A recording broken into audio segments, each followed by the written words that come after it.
Hi viewers, నేను Sahasra. Welcome to our channel.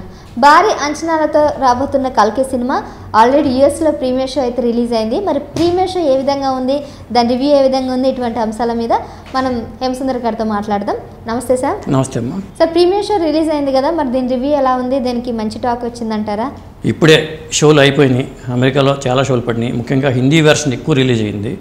అమెరికాలో Telugu versions తక్కువ ఉన్నాయి.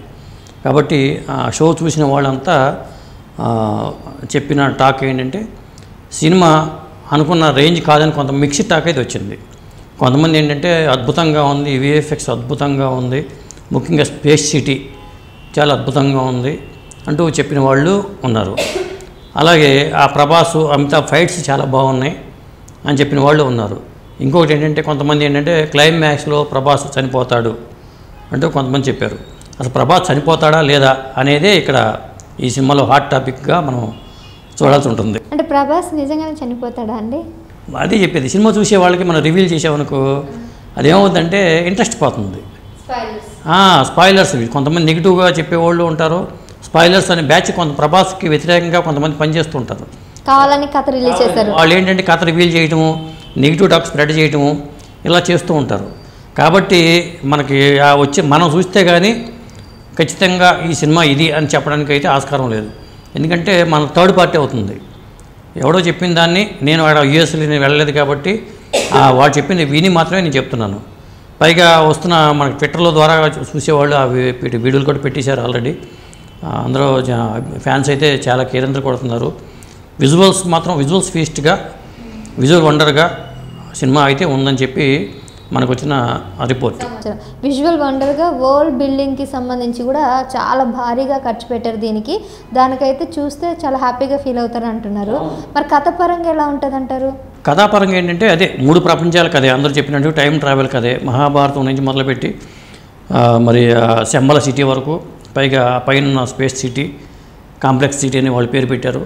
అది దాని మీద ఈ సినిమా అంతా నడుస్తుంది.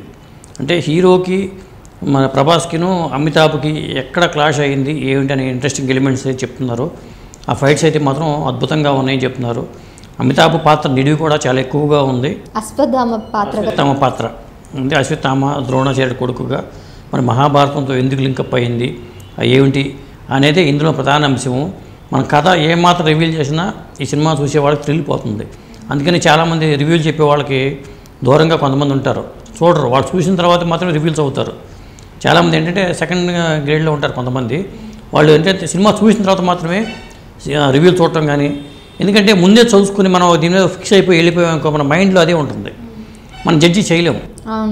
కాబట్టి మనం చూసిన తర్వాత మన సెకండ్ ఒపీనియన్, థర్డ్ ఒపీనియన్ తీసుకున్న తర్వాత అప్పుడు మాత్రమే దాని మీద ఒక ఒపీనియన్కి రావాలి. కానీ మనం అట్లా తొందరపడిపోయి చెప్తే ఒక సినిమాని కూడా బ్యాడ్ చేసిన వాళ్ళం కూడా అవుతాం.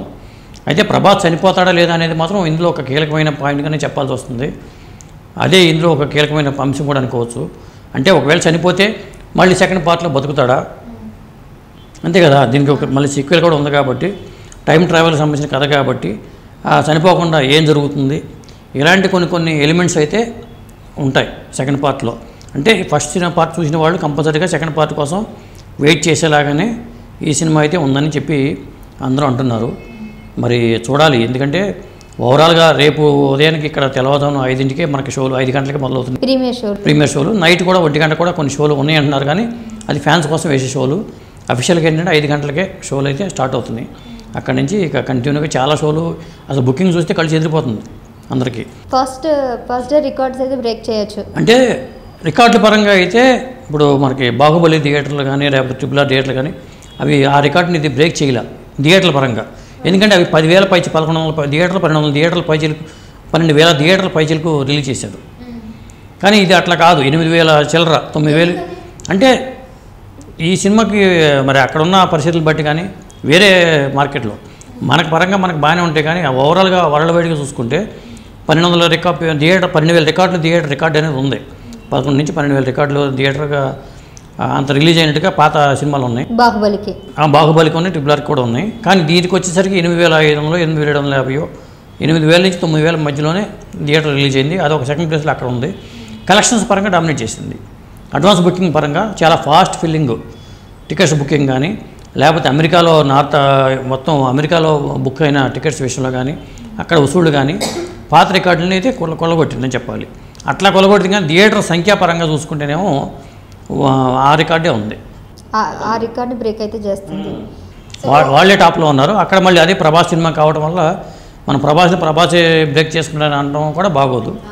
అయితే ఓవరాల్గా మరి ఈ సినిమాకి మీకు తెలిసిన ప్రకారం టాక్ ఏ విధంగా ఉంది అంటే ఒక్కసారి చూడొచ్చా, సినిమా hit, bumper, blockbuster hit, commercial hit అవుతుందా, ఎట్లా అనిపిస్తుంది? అంటే పిల్లలు బాగా ఎంజాయ్ చేస్తారంటున్నారు.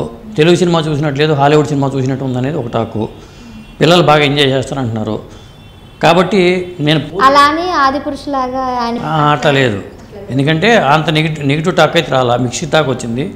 నేను చూసిన తర్వాత నేను పూర్తి రివ్యూ నేను రేపు అయితే ఇస్తాను. ఎందుకంటే నేను పూర్తిగా చూసి నేను ఒక ఒపీనియన్కి వచ్చిన తర్వాత మాత్రమే రివ్యూ చెప్పడం అనేది బాగుంటుంది. ఇప్పుడు మీ యూఎస్లో మీ ఫ్రెండ్స్ నేను ఇప్పుడు షో పడినాయి కాబట్టి అక్కడ వాళ్ళ ద్వారా కనుక్కున్న రిపోర్టు నేను ఇప్పుడు చెప్పాను. అంతేగాని ఇది నా వ్యక్తిగత రిపోర్ట్ అయితే కాదు. నా రిపోర్టు నేను రేపు మధ్యాహ్నానికల్లా నేను ఇస్తాను. Right sir. సో మళ్ళీ రేపు మధ్యాహ్నం కల్లా మనం కలుద్దాం రివ్యూ కోసం. అదేవిధంగా ఈ సినిమా ఎలా ఉంది ఏంటని తెలుసుకోవాలని చాలామంది ఎదురు చూస్తున్నారు కాబట్టి రేపటి వరకు వెయిట్ చూడాల్సిందే. Thank you sir. Thank you.